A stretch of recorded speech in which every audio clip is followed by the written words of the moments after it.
بسم اللہ الرحمن الرحیم۔ السلام علیکم ورحمۃ اللہ وبرکاتہ۔ کیا ہم نے کبھی سوچا ہے کہ جب قیامت کا دن آئے گا تو ہم سے کیا پوچھا جائے گا؟ وہ دن جب کوئی چیز چھپی نہ رہ جائے گی، جب زبان بند ہوگی اور ہاتھ پاؤں بولیں گے، جب اولاد مال کچھ بھی کام نہیں آئے گا سوائے اعمال کے۔ اللہ تعالیٰ قیامت کے دن ہر انسان سے چند اہم سوالات ضرور کرے گا۔ پہلا سوال ہوگا، تم نے اپنی زندگی کس کام میں گزاری؟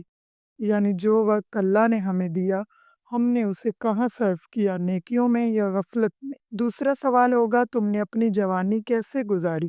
جوانی طاقت کا وقت ہے، اسی وقت میں انسان گناہ کی طرف بھی مائل ہوتا ہے اور یہی وقت قرب الہی کا ذریعہ بھی بن سکتا ہے۔ تیسرا سوال ہوگا، تم نے مال کہاں سے کمایا اور کہاں خرچ کیا؟ حلال کمائی کی یا حرام؟ اس مال کو اللہ کے راستے میں خرچ کیا یا نمائش میں ضائع کیا؟ چوتھا سوال ہوگا، جو علم تم نے حاصل کیا کیا اس پر عمل بھی کیا؟